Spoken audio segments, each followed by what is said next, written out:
Hi, Rita. Glad you're with us.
Hello, everyone. We're going to get this webinar started now.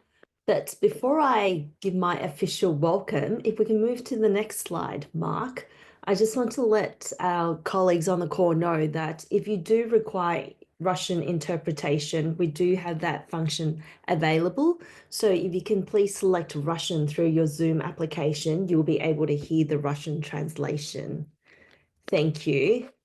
Fantastic. Welcome, everyone. A very warm welcome to the Road Safety Capacity Building Program webinar, Series 1, that has been brought to you by the Asia Pacific Road Safety Observatory, the APRSO, and the Central Asia Regional Economic Cooperation CAREC program and the Asian Development Bank.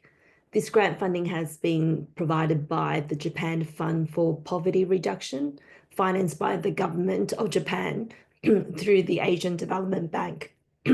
My name is Jessica Trung, and I'm from a consultancy company called Lersninger, which specializes in Vision Zero planning, and I will be your host today. We're very excited to have you all join us again in this webinar series. And if you attended session 1, welcome back. If you're attending the second session for the first time, a very warm welcome. As you may understand, this webinar series has been designed to help engage a range of stakeholders to help build capacity and build understanding around the application of the safe system approach to road safety and how we can use data to enhance policy, investment, and implementation. And of course, it's an opportunity for us all to connect and share best practice with everyone. So we're very excited in this second session. As you may recall, the very first session, we focused on the history of the WHO Global Status Report on Road Safety, the types of data that was available in that report, and how it came to be. In this second session, we'll be focusing on what complementary data and resources are available to also help inform road safety planning and implementation, and it will be a complement to the WHO status report.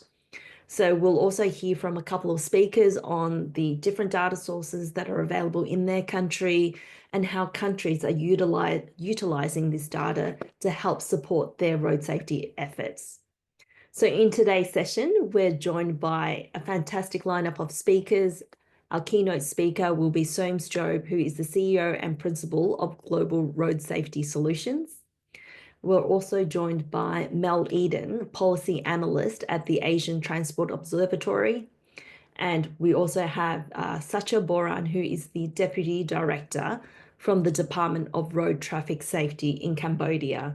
So a very warm welcome to all our speakers, and thank you very much for joining us today. So we'll be hearing from each of these speakers before we have an opportunity at the end to have a question and answer section. So please do get your questions ready. So that is a very quick overview of who we are and the lineup of speakers that we have today. But I can see that we also have more than 100 participants on this webinar, and it would be great to actually get an understanding of who's actually joining us on this webinar today. So Mark, if you can please bring up the first poll question. It'll be wonderful if you can fill out the poll and actually tell us what type of organization you currently work for, so we can get a bit of understanding of where our audience is coming from. So if you can fill in that poll question while we carry on with the introduction, that would be very much appreciated. So if we move on to the next slide, please, Mark. As we sort of mentioned, this webinar is, the next one. Yep, thank you. This webinar is one of a series that we're hosting. We held one last week. We've got one today, and we also have 3 more planned every second Tuesday from today on a different area of data usage. So today we're focusing on complementary data sources. In 2 weeks' time, we'll be talking about how we can use all these data sources to actually use it for road safety planning, strategy development, and action plan development. And in the session after that, we'll be talking about, okay, if you've got your road safety plan, how do we measure and keep up with progress using KPIs and SPIs? And then in the very last session, we'll be bringing everything together and talking about how we can communicate some of these results and actually utilize some of these developments to help finance and, communicate road safety to our key stakeholders. So we hope that you've marked all these sessions in your diary and you'll be able to join us for the remaining sessions as well. Excellent. Thanks, Mark. If we can move to the next slide.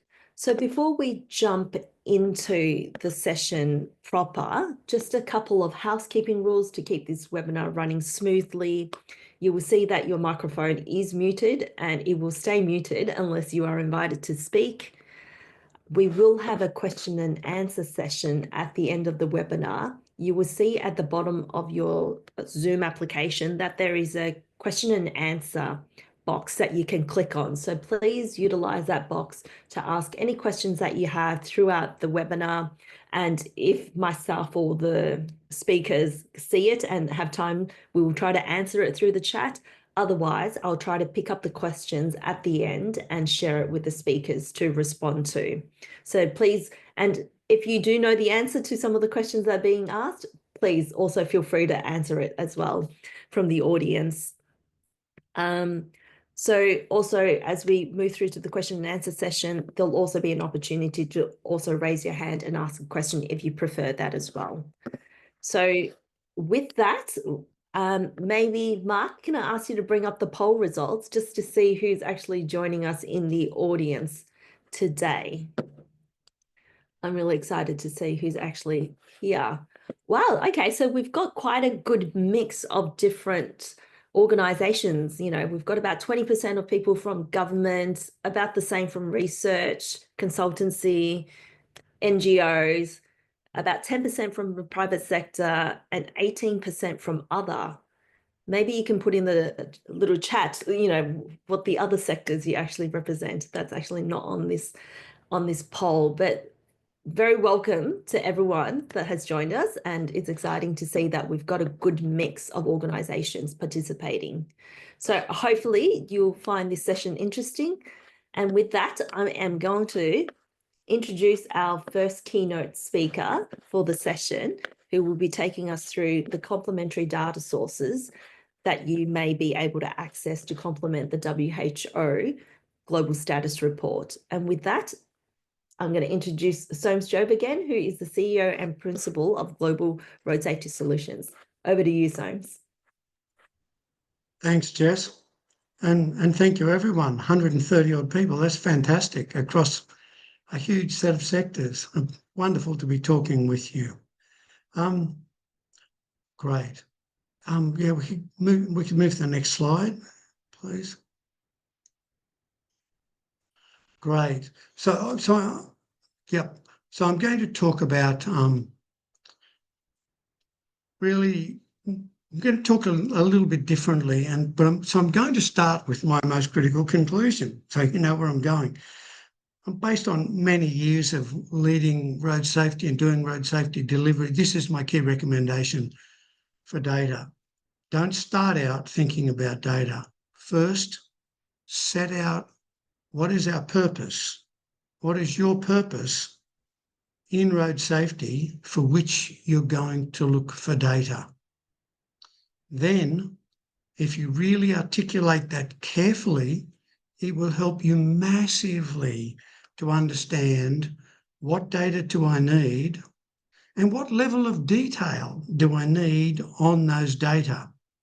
And that is a really critical first step, which we often miss. People just jump into data when that's the first thing. And what I'm going to do for most of this talk is just consider systematically how we do that and what it tells us about the data we need, and then a little bit about those data. So that's what the talk's going to look like. So next slide, please.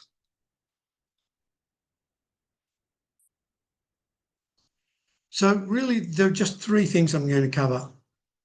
We need to think about data differently, think about what you need the data for, and then identify the data you need. Then consider how you get those data. We often start with what data have I got, instead of thinking right through the other way round, and that's a critical way to do it. Next slide, please. So,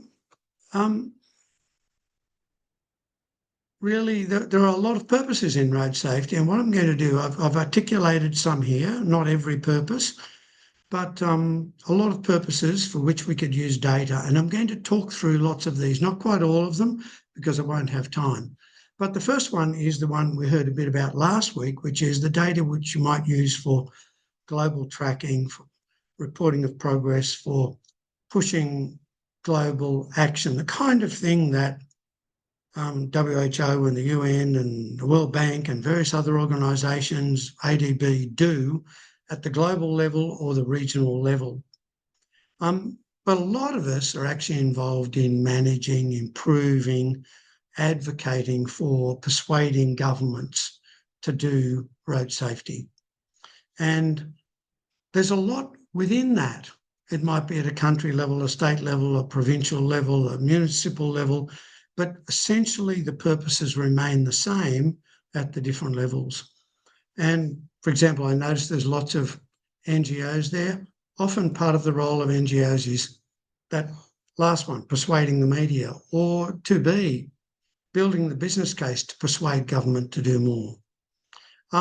So I'm going to then take each of these, look at what data would you need to do this purpose, and then some comments on where you might find those data, what the nature of those data might be, and where we often actually choose the wrong data to make our case. So that's what it's going to look like. So we could go to the next slide, please. So this is the format of the slide. So what is the purpose? What are the data that are needed? And then some comments, some suggestions, some analysis on it. So the first purpose is that global tracking, reporting of global progress, pushing for global action, pushing for more funding, etc., at a global level. So there's a lot of data that are needed, and they're the things you find in, or mostly find in WHO report. What are the global numbers of deaths? Serious injuries is a challenge to measure, but we should eventually have both collated across countries or across regions, etc., to be specific, or at the global level. What are the costs of crashes and trauma? And there are some sources for that, and then possibly some descriptive data. But for that essential first purpose I've got there, it's really the first two that matter.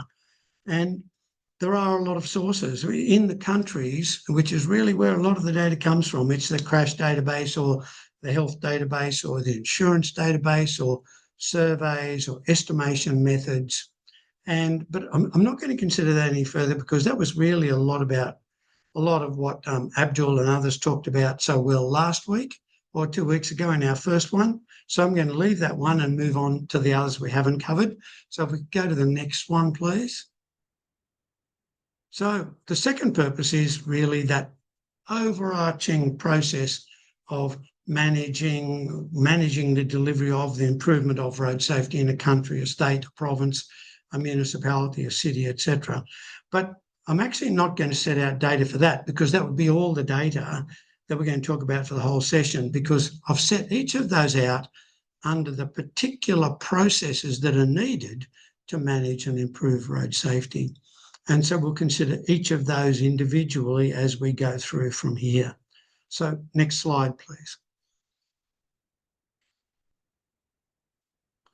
So the first purpose in road safety, which actually we often don't think about, but is a very important one, is what information do I need?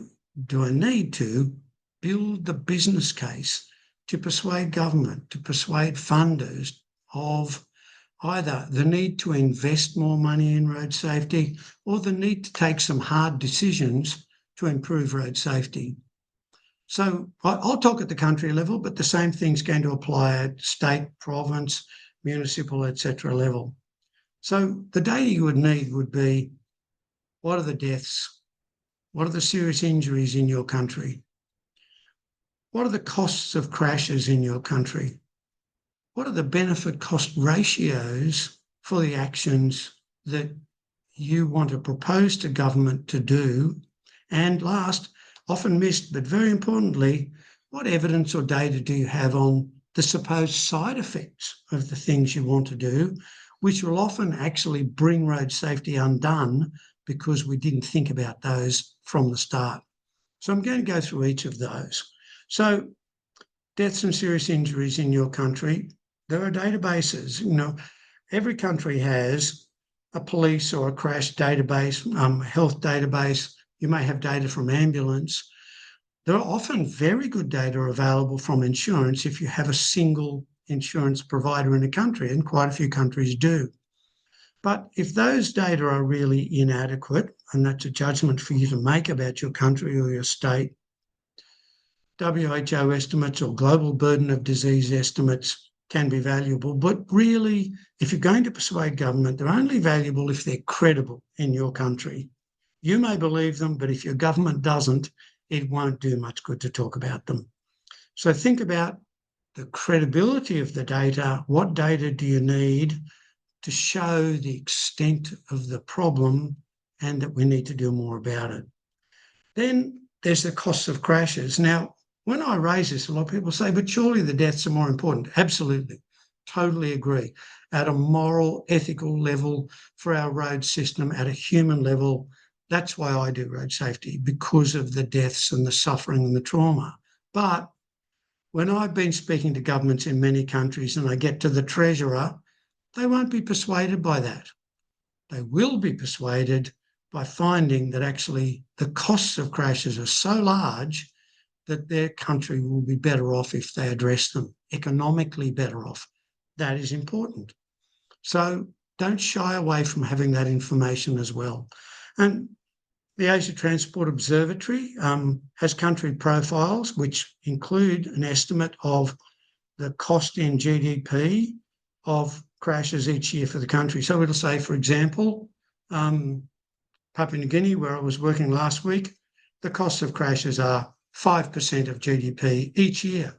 So that country, and similar to many countries in the region, is losing 5% of its GDP each year in the cost of crashes. Even though they're only paying 2% in the health bill, they're still losing 5% of GDP. Or there is a World Bank report which sets out estimates for every low and middle income country in the world. Or if you've got more up-to-date data than those have used, there are estimation methods which you can apply pretty simply if you have the number of deaths and the number of serious injuries. And that World Bank report I've got there on the screen will be a resource that will tell you in there how to calculate those. So if you want to update it, it's pretty simple to calculate it. So these are golden opportunities that we often don't think about in data terms. Next slide, please. Okay, benefit cost ratios. So there's a massive amount of research on this that shows, for example, if you put in a median barrier, then you'll get a benefit cost ratio of 5 to 1. Or, for example, area-wide traffic calming, one I remember, has a benefit cost ratio of 14 to 1. So that means every dollar you spend doing traffic calming, putting in speed humps or raised platform crossings, will save the country $14 in crash costs. So now, if I'm talking to government, that's an incredibly powerful statistic because it tells them, okay, and I challenge them, okay, if you don't want to spend money on this, show me where you're spending money that gives you a better benefit cost ratio than 14:1. Because I think there'd be very, very few places government could spend money and get a benefit, better economic return as well as social human return than that kind of benefit cost ratio. Now, you can calculate those, or you can adopt them from many, many studies, which will tell you what the benefit cost ratios are for various treatments in various countries. Now, when people look at that, they go, oh, no, but it won't be the same in my country. Actually, surprisingly, it doesn't vary that much because if the cost of wages is less, then the cost of injuring someone is less, and the cost of taking them out of the workforce is less, and the cost of building it is less. So the cost of the crash and the cost of doing the intervention tend to go together across countries. So these are really valuable data to be using. Okay, now the other one I mentioned that we often don't think about is what evidence or what data do you have on what I'd call side effects? And because there are a lot of mistaken arguments coming out of side effects. So, oh, if you lower speeds, you'll slow the economy and the country won't grow, etc. Actually, the exact opposite is true. If you lower speeds, you'll improve the economy. And in most cases, most roads, that's what will happen. And the reason is that the cost of crashes is way higher than the travel time savings of going faster, way, way higher. And so if you lower speeds, you get a benefit. By the way, you also get all kinds of other benefits. In cities, you'll get less air pollution, less noise pollution, therefore less chronic illness, less asthma deaths, less all kinds of deaths. So the benefits are actually beyond road safety. But if we just look at road safety, you still find that lowering speeds will improve the economy. Second, people say things like, oh, don't put in speed cameras, they don't improve road safety, they're just for raising money. Well, completely wrong. And there are dozens and dozens of studies and very well-reputed reviews that show they do very substantially improve road safety. Their savings of death and serious injury can be massive. I remember the first 18, we evaluated the first 18 speed cameras we put in New South Wales when I was there running road safety, and they gave us an 89% reduction in deaths at the locations. 89%. Extraordinary. And the other thing you'll hear is, oh, okay, and governments will hear this. Okay, so you're telling me to put in this or this, but people don't want that. So you're going to make me unpopular. Often that turns out to be wrong. And on the next few slides, I've got some examples. So we could go to the next slide, please. So really, I highlight this. A lot of this information that I'm suggesting is of value to us and can be easily collected, or you may already have it, is about moving from fake to fact. Because there's a lot of fake opinion out there, a lot of fake information misleading us on road safety, and we need the facts. And these things I'm talking about will get us the facts. So that's what we're about. So let's go to the next one. So you hear these things, people don't want. And one of the common examples is people don't want lower speed limits. And the media will generally say they don't. Petitions to government will say they don't. Letters to ministers will say they don't.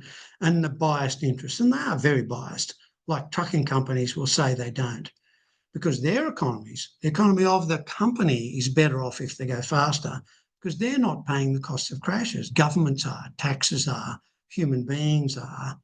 And so the trucking companies benefit and all the rest of us pay the costs. But the costs are greater than their benefits if you look at the country.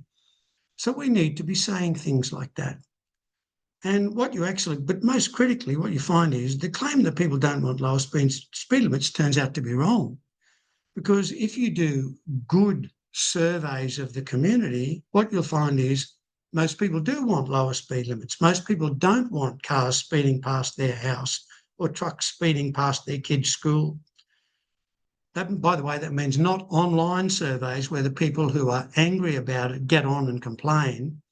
You need proper surveys that represent the community. And what you find is most people want it. And that's a really powerful piece of information, piece of data to be able to take to government to show them this is the right thing to do. And there are some fantastic cases of this. So, for example, Wales lowered speed limits in their cities from 30 kilometres an hour, from 50 kilometres an hour to 30 kilometres an hour. They got the biggest petition in the country's history saying this was the wrong thing to do. But the government didn't just go, oh, there's a petition, let's rush and change them all back. They did a proper survey of the community and they found that actually that petition represented a minority view and the large majority of people wanted the 30 kilometres and wanted it to stay. So the surveys tell us a great deal. Auckland, that the largest city in New Zealand, has the same experience. People complain, but when you do the surveys, people want the lowest speed limits. The other thing is people will say, well, they don't want speed humps, they cause crashes, etc. But the reality is people do want speed humps. And here's 3 photos I've taken in different countries. I have quite a few more from other countries of speed humps people have put in themselves because the government wouldn't put one in. There's one from on the edge of a large town in Ethiopia. There's one from the Philippines, one from Papua New Guinea. So lots of countries within the Asia-Pacific region, members of the observatory, find that on their roads where people get sick of the trucks and the cars speeding through their village or down their local street, they'll put in their own speed hump. And I stood at each of these. They work really well. They slow the traffic down. They're great. So people do want them. And this idea that they cause crashes is incredibly misleading. And it's a wonderful example of the data you can collect versus the data you can't collect.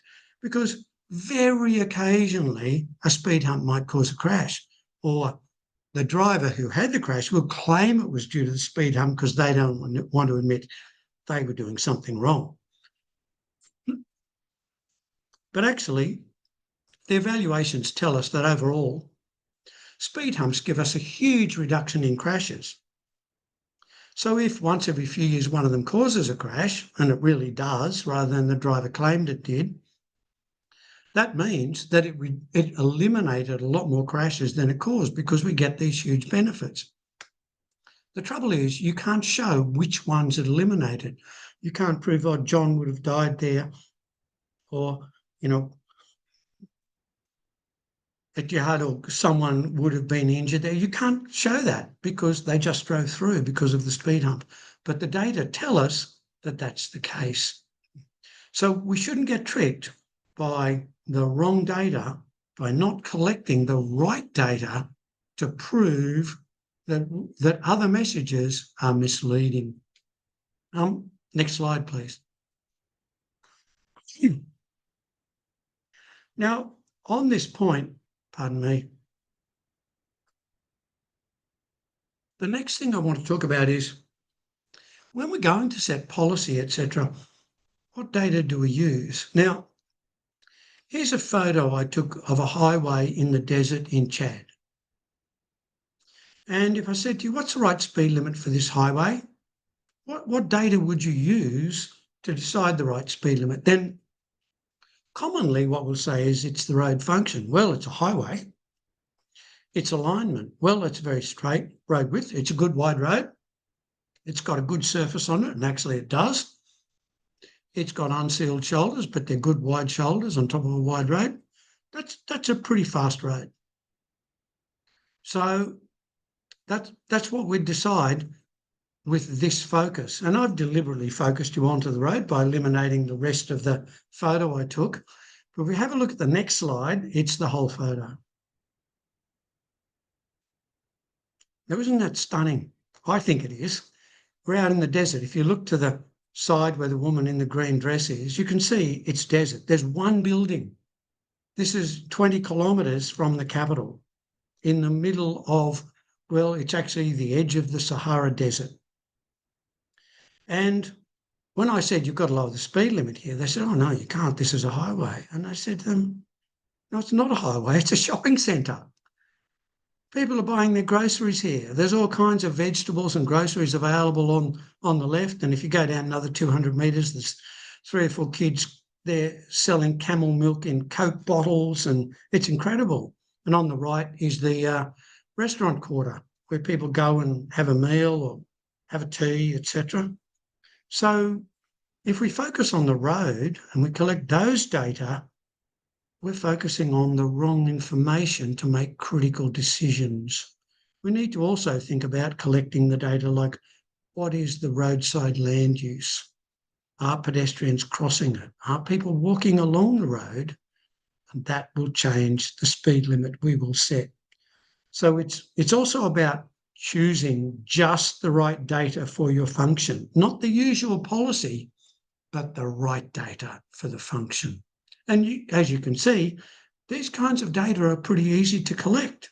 You only have to look at the road to see the problem when you look at that road we drove along. Next slide, please. Okay, next purpose. What actions are needed? Well, you could see that from that last slide, we'd say the first action that's needed is lower the speed limit. Then if that doesn't fix it, put in some speed humps, put in something so people are forced to lower their speed through this shopping centre. So we need, the kind of data we need is, we need the evidence of what works. And then we would normally say we need the cause of a serious crash or the serious crashes. I would say we need the nature of the serious crash as well, and that's not the same as the cause. So it's very important to think about both of those. Now, I'm going to take 2 minutes and talk safe system principles, so before I go on, so you can see what I'm going to talk about. So a safe system is a now proven, dramatically successful set of principles that say people shouldn't just be dying on our roads for the sake of a bit faster travel, and we can set up the road system so they don't. But to do that, we have to accept a few principles. First, people will always make mistakes, and they will. So we won't solve road safety by getting road users to behave perfectly. They will never achieve it all the time. And we also know the forces the human body can survive. So if we just take those 2 principles, we can say, well, we know people are going to make a mistake. When they make a mistake, sometimes they're going to have a crash. Can we set up the system so that when they make a mistake, when they have a crash, they don't die? They're not permanently disabled because we have set up the speeds and the vehicles on the road so their body is not exposed to enough force to kill them or maim them. That's safe system. Now, if we want to, and by the way, no matter how much money, how much resource you have to spend on road safety, these principles are relevant because it's not just the high-income countries that can do this. The low and middle-income countries can use these principles to choose the best things to do with whatever amount of resource you have to spend. So let's look at those 2 types of data we're talking about. I'll leave aside evidence for what works. There's plenty of sources to find that, but do use it because often people confuse these. I've gone to countries where they're doing education for drink driving and I say, what's the evidence that works? And they'll say, well, 30% of our deaths are caused by drink driving. And I'll say, that's not evidence of what works. That's evidence you have a problem. But actually, education doesn't work for drink driving. You need to look at the evidence. Enforcement works. Education doesn't. So leaving that one aside, what uses can we make of the cause of a serious crash or the causes of serious crashes, say, in a given location? These will almost always be seen as behaviours. People are speeding, people are drink driving, people are distracted, people are tired. And 2 things to say about that. First, very often that's just not known. It's a guess. And I'll talk about that with an example in a minute.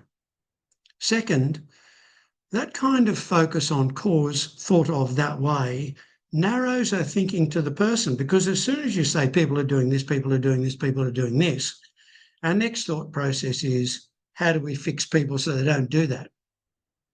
And that's actually the wrong thought process because it takes us away from safe system thinking. So what it's doing is causing us to focus on the one thing that's too hard to fix. We can fix roads, we can fix vehicles. Gradually, depending on how much money we've got, we can still save a lot of lives by doing that. But if we think about the focus on the data, I think we should focus more on in a crash, which is the nature of the crash. We get a lot more system thinking. So, for example, is it a head-on crash? Is it a run-off road crash? Is it a hit a pedestrian crash? And there'd be many versions of that, but just as a general set. And mostly, huge advantage. Mostly we can know that. We know when we go out to a crash, that's a pedestrian crash and not a head-on crash. We can know this stuff and it allows us to do more with the information. Next slide, please. So let me take an example. A pedestrian fatality. Suppose police go out to a pedestrian fatality. There's one vehicle there. There's one driver. There's one pedestrian who's now deceased. And police start thinking about what is the cause of the crash. Almost inevitably, the answer is going to be the pedestrian's at fault because the driver's not going to say to police, oh, actually, it was my fault, I wasn't looking, or it was my fault, I was going too fast. Are they? They're going to say, I was driving along, looking, paying attention in the speed limit, and the pedestrian rushed out in front of me. And what is the action we will do with that? Well, we'll start educating pedestrians or we'll start enforcing pedestrians. Probably actually the wrong cause and the wrong actions, certainly the wrong actions. If we think about the nature of the crash instead, we'll come somewhere else. A pedestrian is walking across the road and they were hit. Maybe they were walking in a bad place. Maybe we should install pedestrian fencing for 100 metres and force them down to the place where there's traffic lights and a good, safe place to cross. But of course, you can't put up 2 kilometres of pedestrian fencing and expect people to walk 2 kilometres because you've only put in one safe place to cross. They won't. They'll cut holes in the fence. But shorter distances, it's very effective. Or you might say, oh, well, a lot of people cross here. There's been a lot of pedestrians hit here. Let's put in a raised pedestrian crossing and speed humps either side so we slow the vehicles down at this crossing point. So first of all, they're going a lot slower. They've got a lot more time to react to a pedestrian coming out. So you're not likely to get a crash. But if you do, the pedestrian won't die because they're going slow enough. And then we have a system solution that will work. So thinking about the nature of the crash gives a solution that works. Thinking about the cause of the crash gives us solutions that generally won't work. Next slide, please. Okay, another example. Suppose it's a run-off road on a curve crash. And as I said, what caused that is guesswork. So suppose there's a run-off road on a rural crash, there's a straight and there's a curve and a car goes off, the driver's dead. Police don't notice it until the next day they go out there. How do they know? Was that driver distracted? Were they speeding? Were they fatigued? Was it at night? Did they misjudge the curve? Did they just not see it at night? Were the headlights off? You don't know what caused that crash. So whatever you do in terms of actions is just guesswork. But if you simply say, oh, I want to focus on the nature of the crash, they went off the road.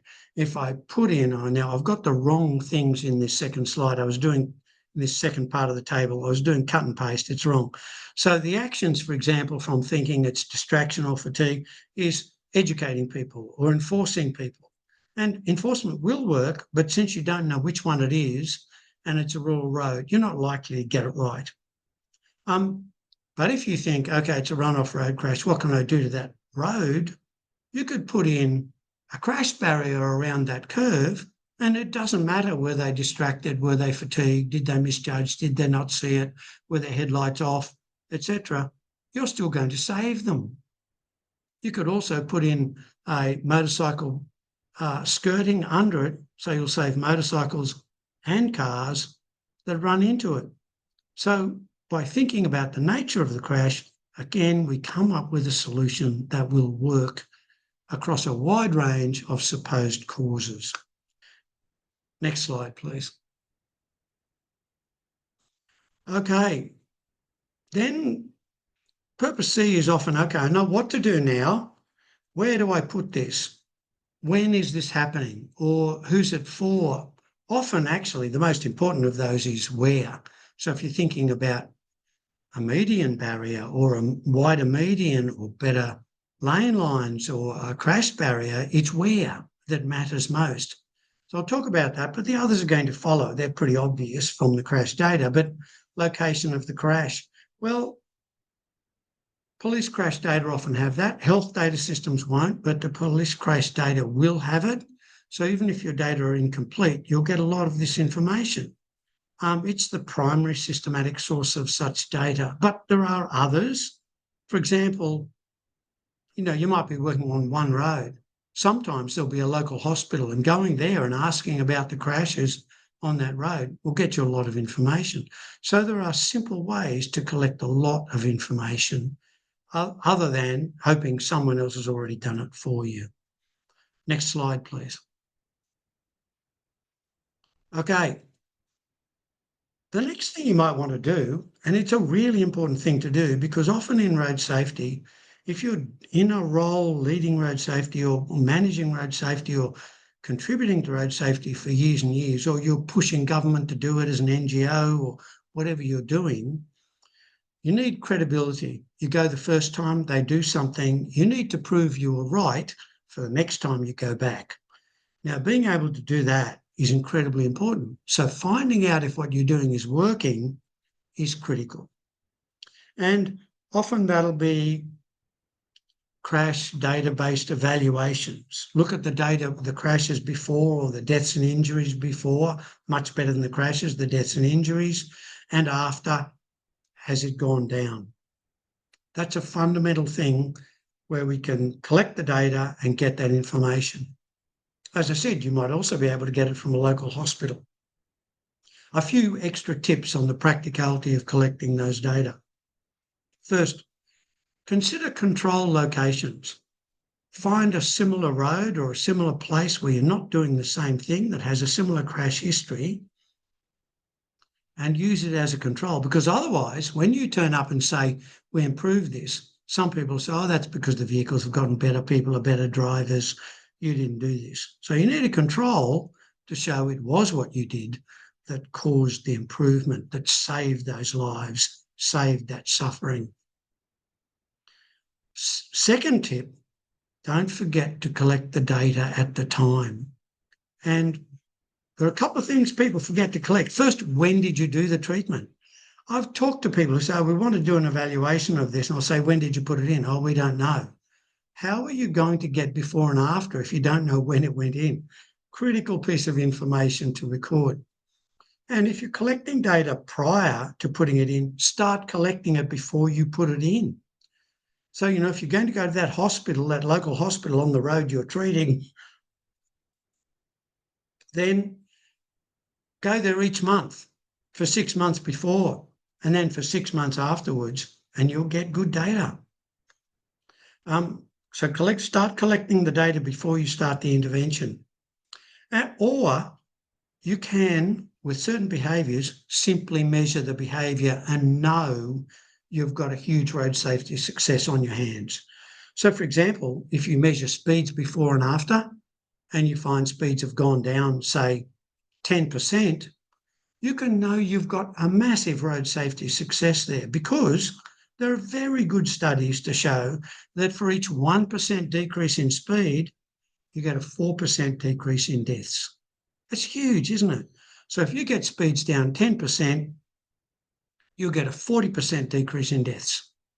So you only need to measure the speed to know that's what you've achieved. Or if you get an increase in seatbelt wearing, we know that will save lives and save injuries. Or an increase in motorcycle helmet use, that will save lives and injuries. So if you measure with proper on-road surveys before and after, you can prove you have succeeded. Sometimes if the crash data are very bad, then those are better options for proving you've succeeded. Next slide, please. Okay, so gaining credibility and persuading decision makers to do more.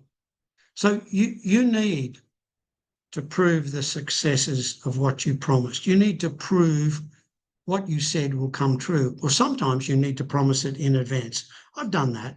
And if you're talking about the right thing, you can do it and know you'll be right. So, for example, I've said to governments, okay, put these speed cameras in where I'm telling you to put them in, and if it doesn't work, you can blame me and you can publicly sack me and you won't have a political problem because you got rid of me. Because I know darn well, if you put those speed cameras in where I'm telling you, it will work. I will stake my career on it any time of the day or night. And sometimes in road safety, that's what you need to do for credibility. Don't stake it on education. Don't stake it on other things. But on some things, you can stake it. And of course, you need the evidence for what works. But sometimes that promise to take the blame will really solve it. Sometimes you don't need to go that far. I've been talking to, the Premier of the state or the Minister, and I've said, okay, look, here's what you say if you're asked this question. Here's what you say if you're asked this question before they front the media. And then I say, if they ask you any technical question or any question you don't want to answer, you just say, that's a technical question, here's Soames, and hand over to me and I'll answer the question for you. No problem. You don't have to do anything. You don't have to talk about anything you don't want to talk about. I'll do it for you. And they're happy with that. And they'll have more courage to do things. So that credibility can be really important to getting governments to take some tough decisions that road safety needs. Next slide, please. Persuading the media on road safety. Now, this is actually a really difficult exercise in my experience. And sometimes you need to find out what the real reasons are for criticising what you're doing. And I've sat down with the media and had a cup of coffee with them after they've attacked something. I've said, well, why are you really doing this? You know I'm right. You know this will work. Yeah, we know you're right, but we're not going to say that. Why not? Oh, we hate this government, so we're just going to criticise everything they do. And I say to them, so for heaven's sakes, you're happy to kill people so you can criticise the government. Do you really think that's ethical? Is that your job as a journalist? It's surely your job's to tell the truth. And then I've had people record the conversation and they've suddenly turned around. It's a pretty nasty thing to do, but you can get it to work. Or sometimes the media will say, I don't like speed cameras, I got caught. That's what journalists tell you. And gee. Well, think about all the lives that are being saved. Can't you just slow down? But sometimes, and these are the ones you can do the most about, sometimes it's just misunderstanding. They think it won't work for this reason. If you can show them why it'll work, or they'll say you're putting it in the wrong place, there's no crashes, and you can go along with the crash data and show them there are crashes, then having those data will persuade the media that what you're doing is good. The other way, by the way, is to offer them an exclusive story. That often works. Okay, you support me on this, and you'll be the only newspaper we tell the next announcement to. You get an exclusive story. That often works too, because what they want is, I'm very cynical about media in my experience. What they want is they want to be famous as a journalist, and they don't care how they get there. Okay, next slide.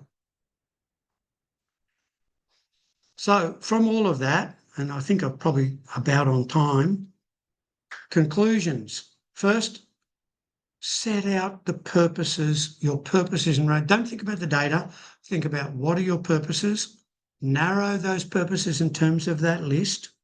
Then decide what data you need for those purposes. And sometimes the data will be in your crash data system. Sometimes it won't. And I've given many examples of where else you can get data to use for your point. When you're collecting those data, do consider the accuracy you need and the volume of data that you need. I've seen countries where they collect 300,000, a sample of 300,000 to check seatbelt wearing. You don't need those numbers. You don't need that expense. It can be done with a lot less people, especially if you make sure you collect it in a variety of locations, not the main street in the main city, because it will vary. Out in the country, the super wearing or the helmet wearing will be less than in the cities. So spread it out. You don't necessarily need a lot of data to prove your point. And start where you can start. Sometimes you've got to start with pilots, with demonstration projects, and then the data proving that it worked becomes more and more important to get that success expanded.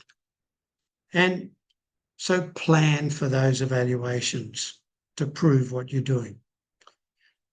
And that can be direct, reductions in deaths and serious injuries, or it can be those safety performance indicators. Speeds went down, I know that's given me this level of success.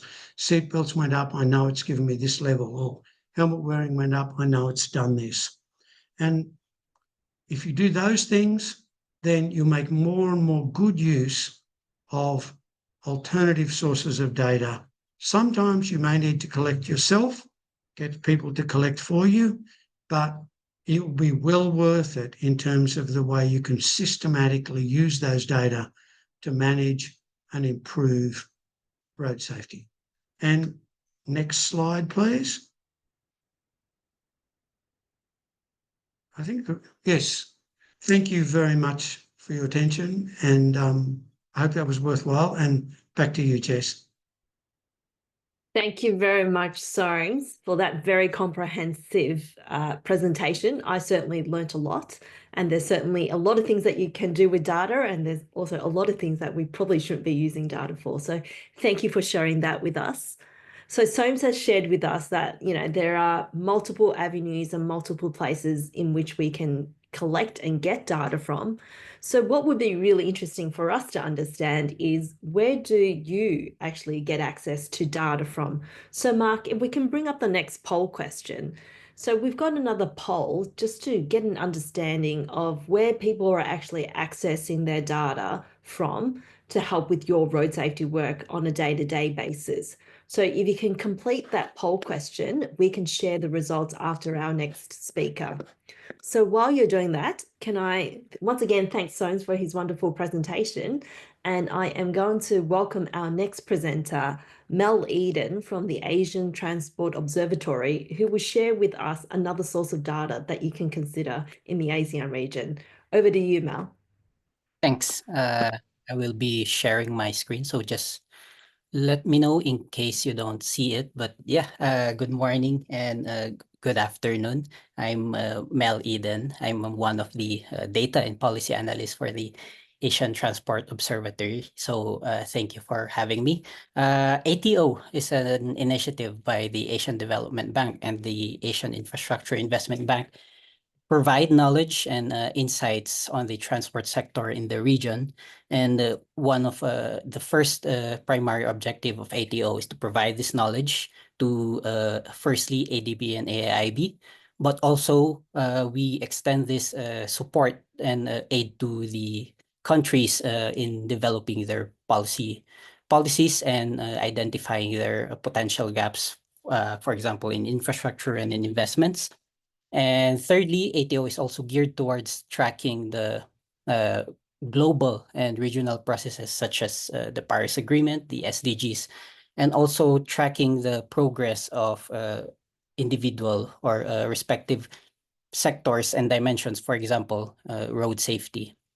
And we do this firstly by having a wide and robust set of data sets supporting and backing these insights. So we collect information from the urban and national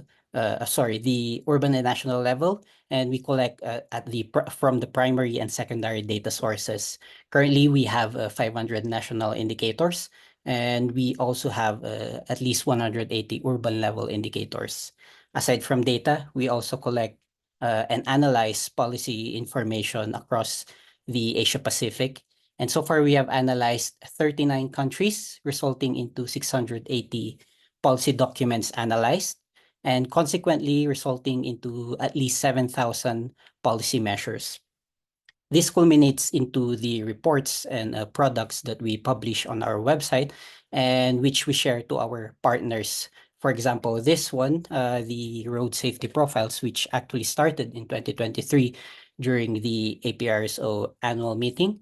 And this year, we've updated it into the 2025 version where we added more figures, better insights, and we have actually transformed it into an interactive version, which you can access on our website, asiantransportobservatory.org. And for this presentation, what I'd like to show you are 4 key points, which I think sets apart the ATO data approach against other data initiatives. And the same 4 key points, which I think makes the data approach complement the global status report on road safety. The first one is having multiple sources for individual indicators. And in this case, we have different indicator sources for the fatality rates and fatalities, from country report to WHO, country statistics, which we collected ourselves. We also have modeled estimates from the global burden of disease and modeled estimates from WHO. And what this provides us is, first, is that we have a point of validation in case we want to compare these sources and look at them closely. Second is we are able to provide options to potential data users of the ATO. And as Soames put it, different purpose, different objectives require different data. And so depending on the needs of the users, they could choose which source they would like to use. And aside from these 2 uses, this provides us or allows us to unfold the narrative of, for example, the quality of road safety data and its correlation with the quality of action towards road safety. Because as you will see, the figures, the figure on the left shows the countries where there are lesser variants tend to be the ones with a lower fatality rate. And so with this specific point, we are able to have 3 uses, multiple sources in the ATO. The next one is having data at different levels, at different scopes. So as I've mentioned, we collect data at the national level and at the urban level. And if we aggregate, we could also have data at the sub-regional level and at the regional level. And what this enables us is to look at or show narratives that are could be relevant in the story. So for example, in the road crash fatalities, say if the national level fatalities were increasing and the urban levels were decreasing, it could tell us that the problem could be a different city, or it could also tell us that maybe fatalities are located at the rural areas instead. And for this specific example of Phnom Penh and Cambodia, actually the fatalities are coupling, and I'm personally also looking forward to the following presentation after this, where we're able to see potential updates to the Cambodia case study. The next point is in the having data from other dimensions aside from road safety. So for this specific example, which actually was also shared by Soames, is the cost of road crash fatalities and serious injuries when we compare with the healthcare expenditure as share of GDP. And what this helps us narrate is in terms of highlighting the urgency in some countries where they're having to spend more on cost of road crash fatalities than they do on overall healthcare. And the example on the right shows a combination of road crash fatality indicator with vehicle registrations, or the number of vehicles on our roads. And what this enables us to tell a story about is in terms of perhaps the level of safety of vehicles, or potentially the level of exposure of non-vehicle road users. So for example, the pedestrians and cyclists. The last and final point would be having data and policy at hand at the same time. And this enables us to see the interaction between the two, of the data and policy. And this specific example is of South Korea's road crash fatality number decreasing since 1990 as we adopt more policies, legislations, and regulations related to road safety. For example, drink driving laws or adopting a design manual or adopting the National Road Safety Strategy. This next one is actually not related to road safety. It is more on the air quality side, but I think this figure and slide rightfully highlights my last two key points. This figure shows the road transport PM 2.5 emissions, which have been decreasing in the last 2 decades after the adoption of various measures on or regulations on cleaner vehicles, more stringent regulations that address air quality in this Thailand example. And at some point in the last 2 decades, it saw a tipping point where the PM 2.5 emissions reduced after these stringent measures.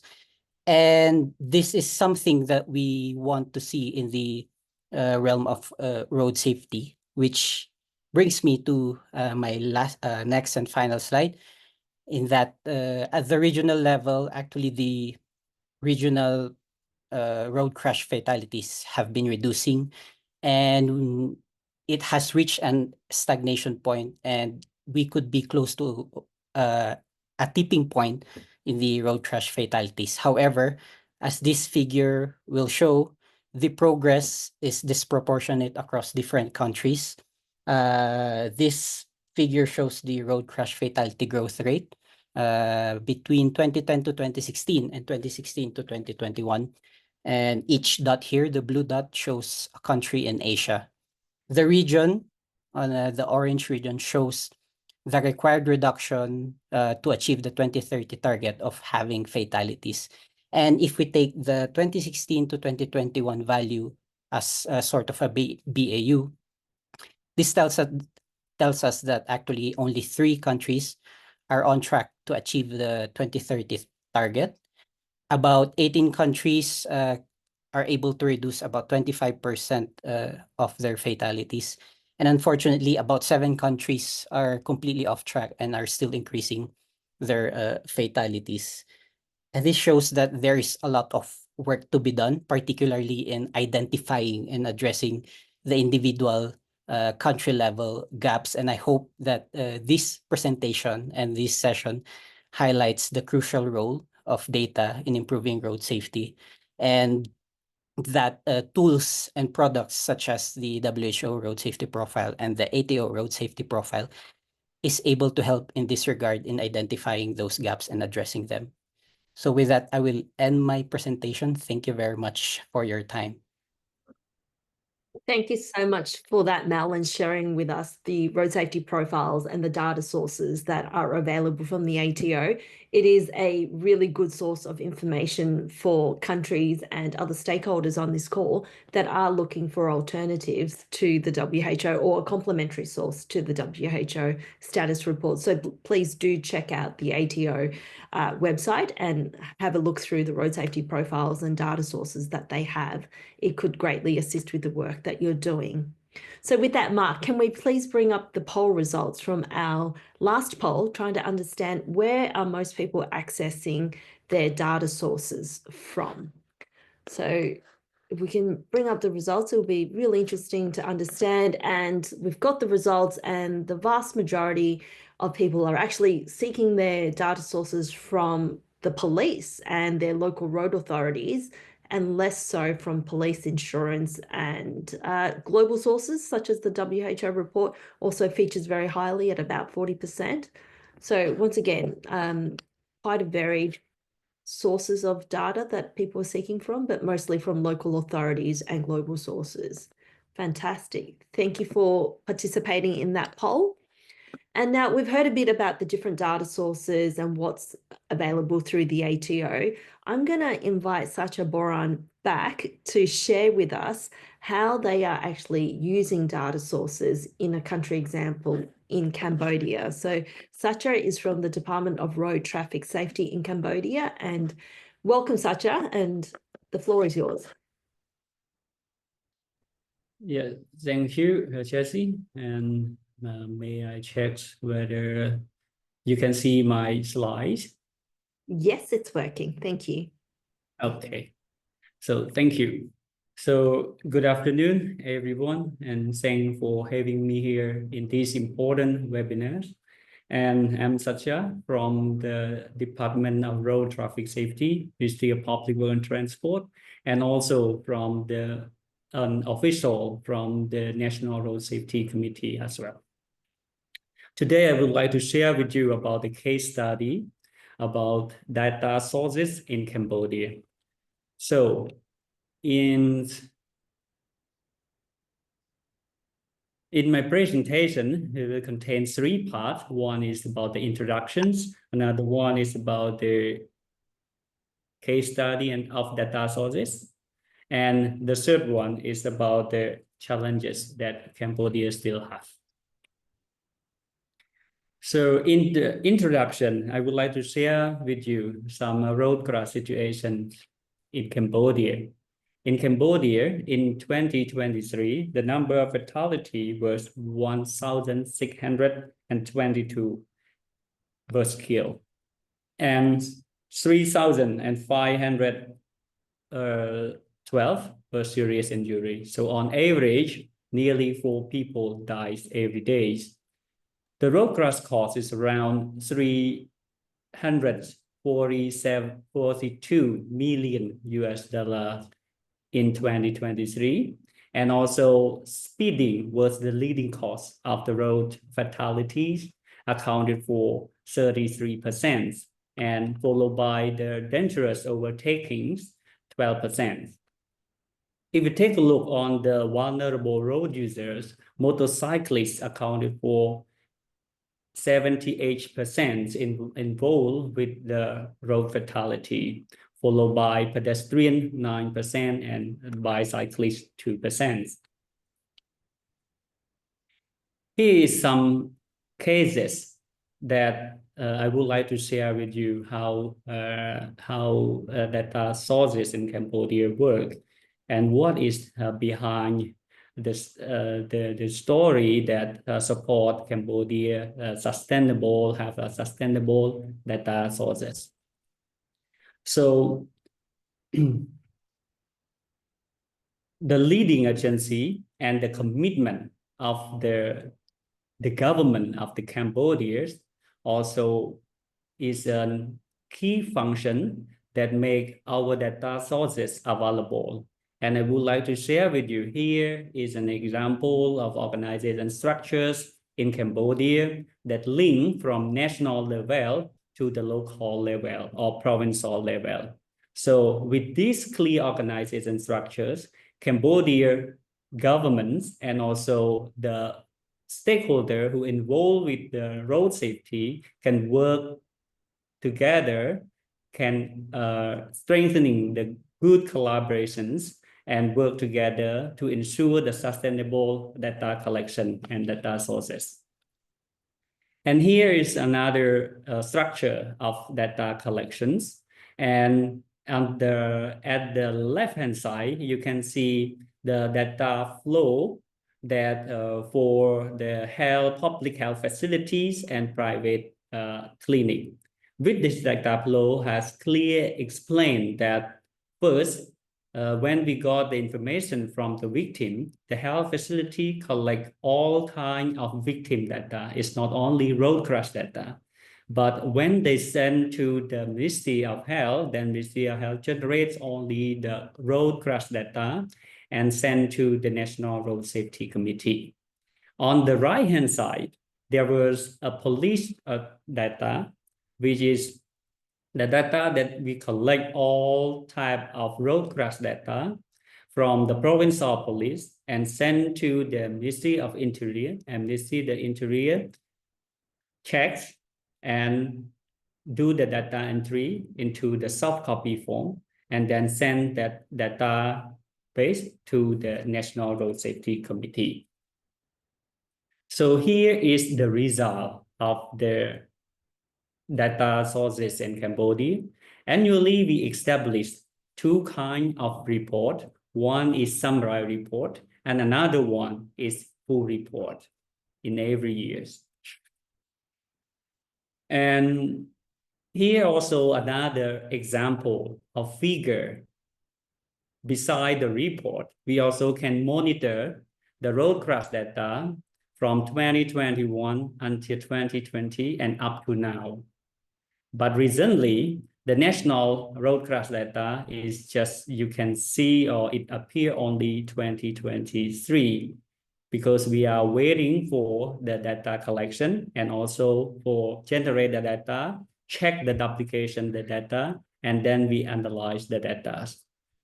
So you can see that the number of fatalities per 100,000 inhabitants and the number of fatality per 10,000 registered vehicle have slightly decreased. And here also another example of the figure that we can find from our road crash data system. We can generate the cost or road crash cost or factor of road crash, such as drink driving, dangerous overtaking, not respect of right of ways from each year. So we can identify that the overspeeding is the leading cause of the road crash in Cambodia.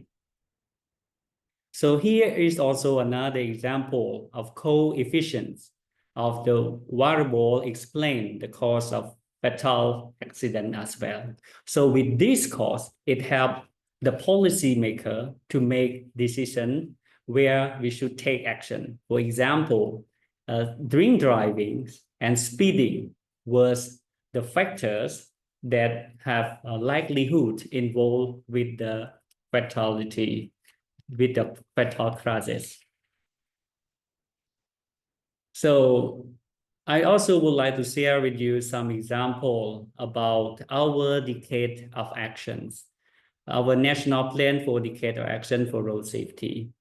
In this action, we also mentioned about in the strategy of this action plan that we can address where is the high risk area that we should focus on and what is the main risk factors that we also focus on based on data that we have. Next, it is also an example that we have conducted a road safety assessment on National Road number 5 with the support from the JICA and Japanese expert. We assess 4 high-risk intersection on National Road number 5. So with the road crash data, we can identify where is the high-risk intersections. So we can analyze for the accident rate. So when we can find out which intersection is the critical one, then we can take first action on that intersection. So this is how we use the data to improve the road safety in Cambodia. Why we do that? Because we don't have enough financial support or financial resources. That's why this is the way that we can move our activity forward and into the effective way. So last but not least, I would like to share with you as well that Cambodia also still faced with some challenges that on data inaccuracy. So why data inaccuracy happened in Cambodia? Because of the staff rotations, it caused some problem with data entry and also how to collect the data. And because of the shortage of the capacity building, regular capacity building on data collection, this is also caused the data inaccuracy as well. So one more thing, technological limitations. This is also another challenge that Cambodia have. But I would like also to thank to World Bank and development partner who support us on road crash data improvement. So now we are ongoing to improve our road crash data system. And hopefully in the near future, we have a new system with reliable and more accuracies. So because we don't have adequate the technology, into our road crash data system. That's why we cannot have a real-time data. So this is another challenge that you could take into account for improving your road crash data system in your country. So thank you. This is all for my presentation, and thank you for your attention. Thank you so much, Sacha, for your presentation and sharing with us your experience in Cambodia and how you are using data to help drive forward your policy decisions and implementation of road safety initiatives. Thank you very much for that really interesting presentation. So now I'd like to invite all our speakers to come back for our question and answer session. I can see that there are already a lot of active discussion in the question and answer tab, and there's lots of interesting questions coming through. So please, if you've got any other questions that you would like to pose to the speakers, please pop it into the chat or raise your hand, and hopefully I can see it and ask you to ask the question live. But before we do that, I'd like to ask Soames to come back for a very quick summary and reflection on the presentations that have been provided by Mel and Sacha. Soames. You're on mute, Soames. Thank you. Thank you, Jess. And you do a great job managing these and running these. I really appreciate it. Thank you. Mel and Sacha, great follow-up presentations. It was really fantastic to see that. I know some people in the chat were saying, where do I get these data? And I think, well, you've really shown a lot of value from the Asia Transport Observatory as a source of data for countries and for numerous aspects of what's going on. So that's been really valuable. So thank you for that. And you had some great examples of the way those data can be analysed against policy, etc., to show what's going on. I thought that was really impressive. Satya, I think Cambodia is doing amazingly well. I know that there were struggles with the database, but I think what you've identified there is that for quite a few years now, Cambodia is doing really well with data. And I think that the committee and the structured way that you presented what's happening with it is really important to this. I think we can't expect countries will keep collecting data if they're not seeing them well used. And so I think part of the real value that you're highlighting for Cambodia is that you're using them. You're producing national annual reports from them so people can see what's going on. It's an open process. You're doing really interesting analyses on a vehicle basis, on a population basis, as well as on your total deaths basis, etc., to show that the nature of the problem in that, you know, if per population it's going down, but it's not going down nearly as much as it is per vehicle. It just goes to show the explosion of vehicles, even on a per person basis, that's happening in Cambodia as it modernises, as it increases its mobility. And that becomes a challenge for road safety, because we do all need to remember that the UN, that global target set in the UN Assembly, agreed by all our countries, is a 50% reduction in deaths. Not deaths per person, not deaths per vehicle, deaths.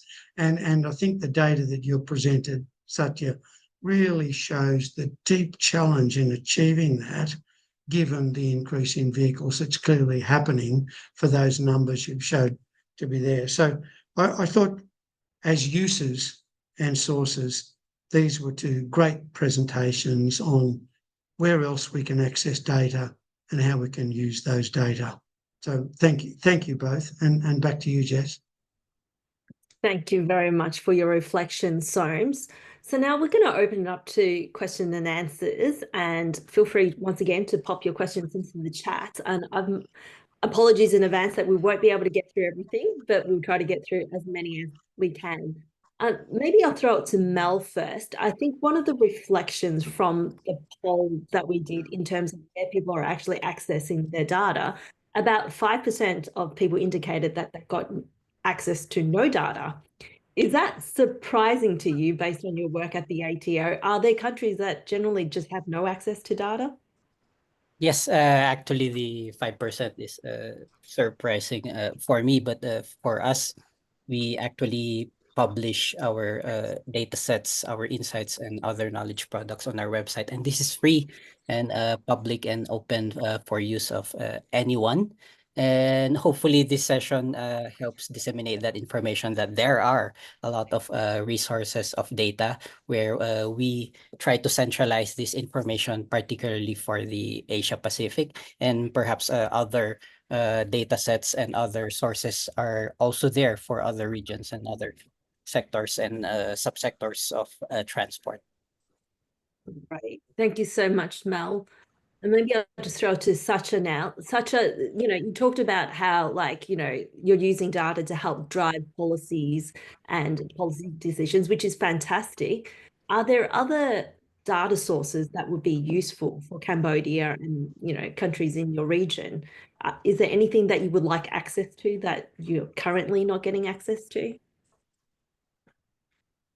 Yes, thank you for the question. For Cambodia, not only the national data that we use to check with our policy, we also use the data from IRAP, from WHO, and also from other like APRSO also share some data, share some knowledge. So all those information or data is really help Cambodia a lot, because in our national data, we not have everything in one place. So we have to find another sources of data to combine together to see how we move in to ensure that the successful of road safety intervention in Cambodia. So there are a lot of data we need to support. Great. Thank you so much, Sacha. Now, so this one's a good one for you. I think obviously data can tell many different stories and we can make it tell different stories. So one of the questions from the audience is, what do we do when politicians misuse the data and misinterpret the data in order to better align with their political goals? What can be done? That does happen, and it is deeply challenging when it happens. And what you can do depends on who you are. If you're working in government, then you can talk to them about what the correct interpretation is, but you can't necessarily fix it. If you're an NGO, then you can show what the correct interpretation of the data is. So it depends on your role as to what you can do. But I would also highlight that sometimes that incorrect use happens because people ask the wrong questions. And I think often the key to data is asking the right question. So let me give an example. When we put up a policy to have some harder rules for novice drivers, for young drivers, the media came and said, well, how many young drivers get killed in crashes each year? And our media response team were just going to give an answer. And I said, no, it's the wrong question. Don't answer that question. Because if you're talking about improving young drivers, it's not just how often they kill themselves. It's how often do they kill a pedestrian? How often do they kill a passenger in their vehicle? How often does a passenger in another vehicle they hit die? So don't give them that number, which, by the way, for that year in the state was, I think, 27. Give them the total number and say, don't say wrong question, just say the total number of people killed in crashes involving novice drivers is, and that number was about 5 times higher.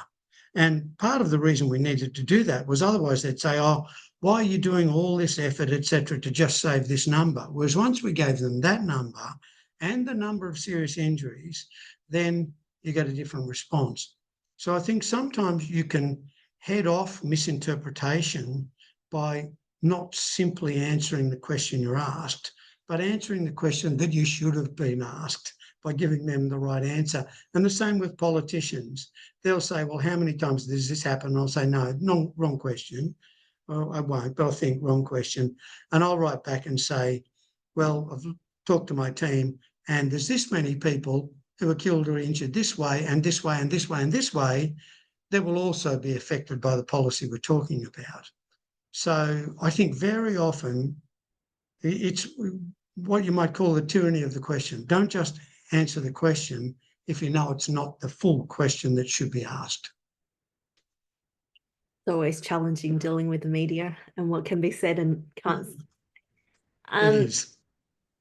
Excellent. So I think there's been a couple of questions that touch on data collection techniques and how to then be able to distinguish between serious and non-serious injuries versus fatalities. I mean, this is a global issue that we're facing at the moment. I'm not sure which one of the speakers want to touch on this, like how easy and how difficult is it to actually capture serious injury data? Yeah. Look, I'll start since I have a view, and then Mel and Satya can add. It is difficult, and it's also, bear in mind, very difficult for police at the crash scene, who are often required to make that judgment. But if you look across countries, the best way to do it is a thing called modified accident injury score, and that's generally set at, if that score is 3 or more, that's a serious injury. If it's 2 or less, it's not a serious injury. But that is a complex process, and it requires a process from the doctor in the hospital assessing that person. And lots of countries do that, and if you can get that done, fantastic. If you can't get that done, then one of the good proxies does this person end up being admitted to hospital, not just turning up. Sometimes someone will turn up to a hospital and they'll give them some pain treatment for a headache, or they'll do something else and bandage a cut and send them home. Are they admitted? Do they stay overnight as a patient in the hospital? And it's not a perfect guide, but it's a much simpler measure to use, and it will give some reasonable guidance as to whether that's a serious injury or not. So I think for countries starting out in this challenge, that's not a bad first step as a way to go. It's not the gold standard, and we should all be aiming to the gold standard in the longer term, but it's not a bad first step. Great, thanks for that, Soames. Maybe one last question for Mel before we sort of wrap up. Do you at the ATO actually collect data on media campaigns and how it influences road user behaviour and that type of data as well? I think someone was really interested in understanding that. This is actually a very interesting questions with regards to media campaigns, and it's how it affects the trends on the road safety. For us, we are actually focused more on the policies which are being published and adopted by the countries. So these are the official documents. And in a lot of cases, the policy ambition and action towards road safety, there are a lot of those that are related to education, which includes the media campaigns. And we are able to see this across different countries as well. But in terms of the implementation, if these policies are implementation, so far we do not have idea regarding this, and it remains to be seen how it is being implemented across Asia Pacific. Great. Thank you so much for that, Mel. And there's lots of other really fantastic questions that I wish we have time to go through, but unfortunately we're running out of time. So can you please join me in thanking Soames, Satya and Mel again for their fantastic contribution and presentations. I've certainly learnt a lot today. Mark, if we can bring up the very final poll, just before we wrap up for the day, it would be very helpful if you let us know what did you find most helpful in today's webinar, and this will help us inform the following sessions and the next series of webinar as well. And just as we wrap up, just highlighting again, there will be another session in a couple of weeks' time, and we're going to be taking the information that we learned from session 1 and 2 on data sources and trying to explore what and how we can use them for strategy and action plan developments. Mark, if we can bring the slide back, that would be great. I'll be speaking at the next session along with a colleague. from Armenia. And also, we've had a lot of questions regarding whether the materials from today's session will actually be shared. They will all be available on the APRSO website. So please visit the website and you'll be able to download all the resources. So with that, I just want to once again thank our fantastic lineup of speakers. I hope you've enjoyed the webinar today and you've learned as much as I have, and we hope to see you again in a couple of weeks. Thank you so much for your time and attendance, and we look forward to seeing you in 2 weeks' time. Have a lovely day, everyone, and thank you. Thanks, everyone. Thank you very much. Thank you so Bye. much. Bye bye, Sean. Bye bye, Jess. Bye bye, Mel.